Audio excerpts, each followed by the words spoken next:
Hi friends! Welcome back to my channel. My name is Sasha. Today we're doing a bit of a chatty video. I don't have a script written out, which I tend to like to do for these types of videos because I don't know what direction my brain is going to take us in.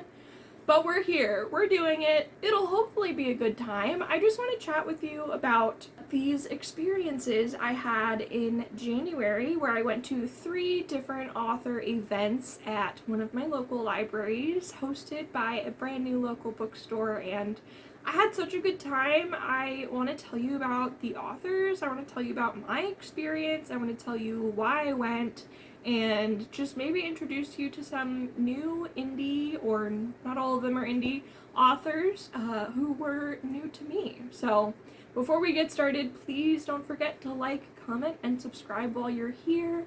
I am trying to grow and monetize this channel as a chronically ill creator so that I can have another source of revenue and continue to put out amazing, well, I think it's amazing. I'm trying my best. Amazing content here on this channel for you guys, and being monetized definitely helps me do that. Also, before we jump into this chatty little discussion, we have a quick word from today's sponsor. Hey there friends, it's me, Sasha, and today's sponsor is my Etsy shop, Dreaming of Stars Co. Have you ever wished you could match the vibe of your favorite book to a bookmark? Have you ever started reading a book but wanted to take a break and realized there was nothing close by except the last receipt from your library to use to hold your place? Hey, we're here to listen. We don't judge. Whether it's dark romance, queer, indie, fantasy, sci-fi, nonfiction, we've got bookmark designs just for you. And when I say we, it's really just me, but the we makes it sound, official or something. All my bookmarks are made right here in this very room by me, myself, Sasha Marie. You can use code WELCOME10 on your first order for a discount. Thank you so much for watching. Now back to your regularly scheduled programming. Alright, so as I'm filming this, it's February, but based on my uploading schedule, I don't know when this is coming out, but in January, I went to 3 different author events. The first one was an author salon with Amy Buchanan. Amy is a local Florida native author who, this book is published by St. Martin's Griffin, which is very exciting that a local author got a big publisher. We also have some very cool stuff in here. Like I said, I have no plan for this, so we're just going for it. She said, "For Sasha, thank you for being here," and signed it for me. And then I got an art print of them on the desk. Oh my gosh. We got a Greetings from Orlando sticker. We have a I'll Be Your Bad Guy sticker. And we have a little bouquet of flowers sticker. So, very exciting. This is a contemporary romance about a woman who has been a widow. And in fact, I'm just going to read the back for you so you can get a good sense of whether you'd be interested in this book or not, instead of trying to do it from memory. Because I'm sure that I could do an okay job, but I can't do a better job than the blurb, most likely. Okay, here we go. Juliana Ryan has it all under control as a single mom re-entering the workforce after years as a stay-at-home parent. She's making it worse the best she can. But when she overhears the condescending but infuriatingly attractive Ben talking about how her inexperience is a liability the company can't afford, Juliana vows to prove him wrong. 2 years later, their feud rages on until they're forced to work on a project together and have no choice but to call a truce. As Juliana and Ben's lives become more intertwined, in and out of the office, their relationship quickly turns into something more. Could the man she deemed her nemesis understand her life better than anyone? But just when Juliana decides to open her heart again, Ben's past threatens their newfound bliss, and she has to figure out whether this second chance at love is worth it after all. So, second chance romance, because Juliana's husband passed away a few years ago. She's raising potentially 2 young daughters, I can't remember. She has kids, or a kid, plural or singular, I don't know. I haven't read this yet, so I can't tell you more about it than what you've just heard. Other than the actual selling point for this book was that it all takes place in Orlando. So all of the places they visit, I've more than likely been. And that was a really exciting premise for me. I've read 2 other Orlando books. The Night We Said Yes was another local author by Lauren, I can't remember her last name. And then also Paper Towns by John Green was supposedly, I'm pretty sure, set in Florida around the theme parks and everything. So those are the 2 other books I've read by people who write about Florida. I'm very excited for this one. The selling point, again, was when she mentions that the characters go on the mud walk with the children. Okay? If you're a Florida native, you know all about the mud walk. If you're not a Florida native, you think we're fucking crazy. And we are. Yeah, that is such a special moment and such like a weird thing that all of us did in elementary school. And I'm obsessed, and I can't wait to read that scene in this book. Amy Buchanan talked a lot about just like her writing process and sort of how this all came to be, and how important having critique partners and having just like a good support system once you start querying really is. If I'm remembering correctly, I don't think she told anyone she was writing this book until she was kind of like done with it, which is also the same thing I did with mine when I was drafting my first and second draft. I didn't tell anyone until my second draft was done. And then I was like, oh, by the way, guess what I've been doing for the past like 3 months. So I thought that was really special. She's very extroverted. She was such a good speaker, and I think I'm excited to see what her writing voice is like. If it's anything like her personality, I think I'm going to have a really good time with this one. So I definitely wanted to tell you about it. It's called Let's Call a Truce, Keep Your Enemies Closer. And I think I'm going to have a great time. Because like I've mentioned before, I don't tend to love contemporary romance unless there's another element to it that is something I'm interested in. Like with The Real with Kennedy Ryan. I love Hollywood, I love Broadway, I love movies, I love all of that stuff. So that pulled it all together for me. With this, it's Orlando. I'm locked and loaded. I'm wearing a Universal shirt. Like, I'm in. I'm so sold. I'm so in. A few days later, there was a full day event called Love on the Page, hosted by the New Romantics. Amy's event was also hosted by the New Romantics. That's the new bookstore we have in town. I have not gone yet. Hopefully by the time this video is up, I will have ventured out there to take a little look-see. Maybe I'll do a little vlog. If I had the funds, I absolutely would have bought a book from every author on the panels, because I just want to support local and indie authors in general. I'm gonna have it on the screen, but I'm also gonna list them out for you. Apologies if I get their names incorrectly. We heard from Heather Garvin, who she had like a rock star romance. I think she also had a college romance. She's more of like a new adult contemporary romance writer. We had Nicole Devon, who I actually spoke to at length after the event, because she's another person who talked a lot about having critique partners and how important it was to have a writing community in order to get these books to the best of their ability of being finished before being published. She also has contemporary romance book out, and it's mixed connection, maybe? Up next, we had Austin Welch-Brown, who I believe writes queer romance. His was a bodyguard and like prince or president or something like that romance, which sounds very fun, very exciting. He was very funny, and every time he sort of mentioned his writing process, he's like, step number 1, lock my husband in the other room. And his husband was in the audience, so that was like a really funny exchange they had together. And he also does some fantasy as well, so he was talking about all of the books that he's written. And then last but not least is Sydney Wilder, who her book was a sort of almost a memoir, she said, but she made it a contemporary romance instead, with a woman who's dealing with endometriosis and coming to their diagnosis of that. So disability rep in that book for sure. and how to date while discovering that you have a chronic illness and a disability and being in such extreme pain and needing surgery and all the things. So that was another one that was like really exciting to have that sort of representation presented at the table.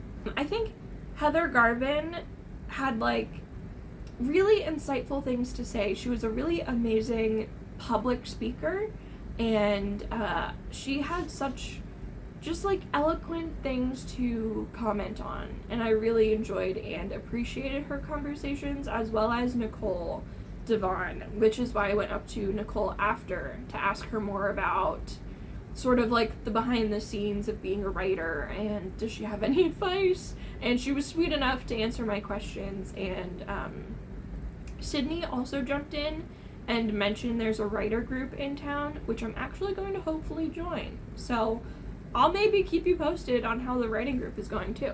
The last event of the day was for fantasy romance, or the romantasy community. Again, it was Love on the Page, and I did pick up a book from one of these authors. First, we had the author whose book I got, whose name I can't pronounce. L. Cushman. I just know I'm gonna say it wrong, so I'm not, because I don't want to mess it up. Paige Lavoie ended up being sick that day, so she was not on the panel. We also had L. Kish and T.A. Riley. So Miss Cushman sold me pretty much immediately. This is her book. Let's all look at it together. Rise of a Dark Throne.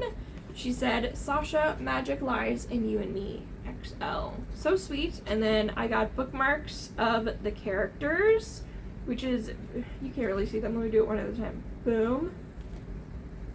Boom. And they have quotes and things on the back. Boom. This is a full trilogy, I believe. I think all of the books are out, or the third one is coming out. Let's read the back of this book together, and then we'll continue going down the panel and talking about the other authors. When Soul awakens from the darkness, a terrifying plague that killed her family, she is left with the one thing she never wanted, magic. She soon discovers that this rare power, thought to be forgotten, can save her world and possibly those she's lost. Soul soon finds herself navigating a dark web of politics, alluring power, desire, and great evil. Rivian had his life all planned out. As the high-born second prince of Sundom, he could never be heir to the throne. Instead, he would lead the Sundom guards, and when his brother became king, he would be part of his high council. Rivian would secure alliances by being mated to Sela Gardo, the fairest and fiercest woman in Sundom. But when his cruel father becomes infected with the darkness, he is sent on a journey to retrieve the first mage in generations. He just hadn't planned on what happened next. So, I have not read this book yet, but based on the author's discussions, it is spicy, which confused me, because when I went to look this up online, it's listed as young adult. And based on the way this author talked about this book, this is not a young adult book. So I'll have to come back and inform you on my thoughts once I've actually read it. I can't form any opinions yet. I can just let you know the facts. The author, talked about this being very spicy. Online, this says young adult. I don't know what to do with that information. The other thing that sold me on this is that it has a lot of Caribbean-influenced cultural elements. The sort of world building of this is also very fascinating. There's a lot of islands involved on one half of the world. The other half of the world is completely all desert. And I thought that was like a fascinating concept to try and like, you have all these people from islands and they have their own culture, and obviously when you're surrounded by water, you live a lot differently than when you live in a desert and you don't have a lot of water. And that is such a cool sort of like yin and yang almost, to add an extra element of the characteristics of the landscape and to set up the political like turmoil and everything.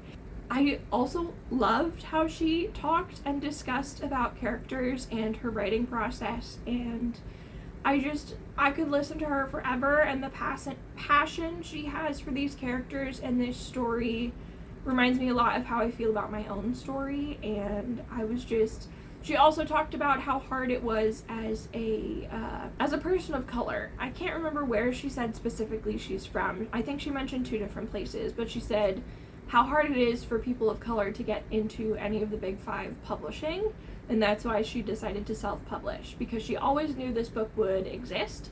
She just, had to do it herself. So I really admired that, and that was similar with a lot of the authors from this day of events, because all of these authors are indie published. The only traditionally published author was Amy Buchanan. So I loved listening to that author speak. I loved how she answered the questions. I had a really, really great time hearing her. Up next we had Elle Kish, who, if I remember correctly, she wrote a story about a mom, because she said, I was looking for fantasy books with moms as the main character and couldn't find any, so I wrote it myself.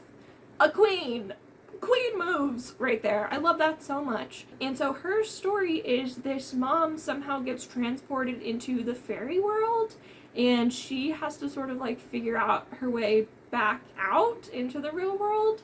And fascinating. She was another one that was really fun to listen to.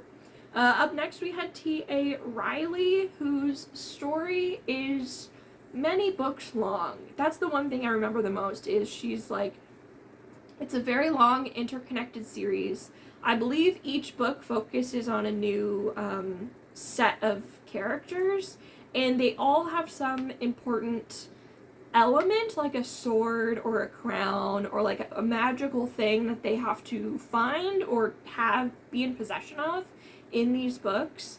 And again, her world sounds really expansive and fun and maybe a little scary and also probably spicy. So it was really great to hear from all of those authors as well. My overall takeaway from all 3 of the author events was, this will be me one day. And I was feeling so positive about it, and just like, this is gonna be me. I can't wait to finish my own book. I can't wait to experience the heartache of trying to get it published, because I am not so disillusioned to think that it's going to be an easy road. I have read so many stories of the years and years and years it can take. Not just like landing a literary agent, but then going on submission, and then how long that process is once your book is actually purchased. And I'm really hopeful that I can go a traditional route. That is the way that I would like to see my books be made and have them out into the world. However, I am also open to the idea of self-publishing. I have learned how to do everything I currently do. I taught myself how to edit videos. I taught myself how to screen share while I'm recording. I taught myself how to use Canva and how to do digital design. I taught myself everything I know how to do. When I started my job in the library, the other librarian had left, so I had never used that system before. I had an old manual from like the 1980s. I read it. I taught myself how to use the whole system. So I can teach myself to do hard things. I'm writing a book. I'm teaching myself step by step how to do that. I'm editing the book, teaching myself how to do that step by step. So I don't think it's beyond the realm of possibility that I could and would self-publish. I'm financially not in a position to do that right now, because at the least I think it would be $2,000 something to self-publish my book, and I have, like, being really transparent, $40 in my account and a ton of debt. So I don't know. If the finances weren't an issue, yeah, I would totally self-publish. But finances are an issue, which is why I'm going to try the traditional route for myself first, and cross all my fingers and toes that someone will champion my story as much as I do. So that was sort of the first thing I took away from this is gonna be me. I'm gonna be on a panel one day. I'm gonna have an author salon one day. I'm gonna have my debut book release party. This is gonna be me. I'm gonna have people waiting in line to get a signature from Little Old Me. I don't even know what I want my pen name to be yet. Like, I don't know what I'm gonna be signing. I think about that way too often. because it's going to be a lot of signing, you know, you want something easy. That's my first takeaway from this is like, yeah, I can do this. My second takeaway was a lot of great advice from these authors and a lot of fun insight into all of their processes, where some of them would literally, like, most of them were parents, you know, had families they had to take care of and everything, so once everyone was put to bed, they would go into a room, close the door, turn all the lights off, no sound, had sound canceling headphones? Is that the right term? Anyway, and just like complete darkness, silence, and then they could write. And then some of them would be on FaceTime with a friend and they would be co-writing so that it's like, or buddy writing, not writing at the same time together on the same project. Just like they would be working on their book, they would be working on their book. Another author had a friend a few states away and they were getting, they got picked up by publishers at the same time and have their release within like a month of each other. And it's like finding your cohort of authors who are all being published at the same time and lifting each other up. And like that author came to this author's debut party to be her like person asking the questions, and then this author is going to her debut party to ask her the questions, and like being there every step of the way for each other as they went through drafts, as they went through edits, as they went through all of these different things, and then finally to the publication and being there for each other through these really big first ever events and all that stuff. So it had me looking towards the future for myself a lot, and just learning that there are so many different ways to get from point A to point B, and none of them are wrong.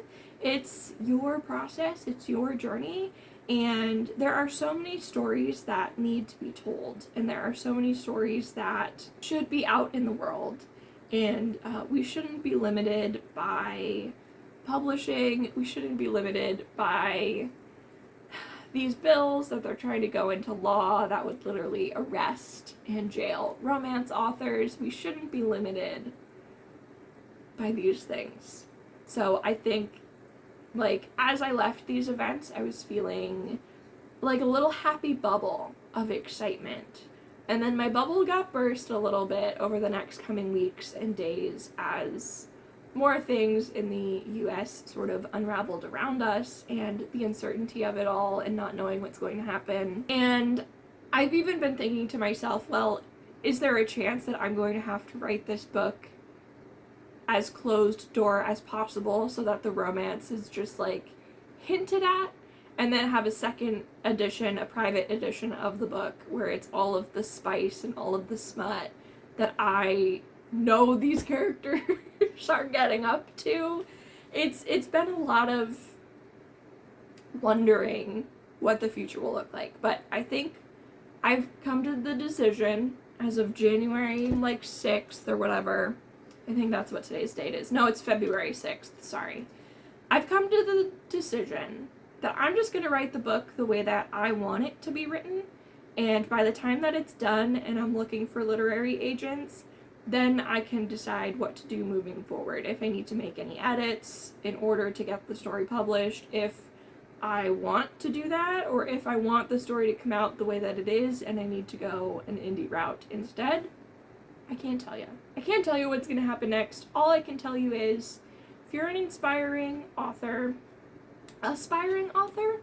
if you are a reader who has ever just been curious about hearing authors discuss their work and discuss their process and answer fun questions, you should definitely see if you have any of these events in towns near you.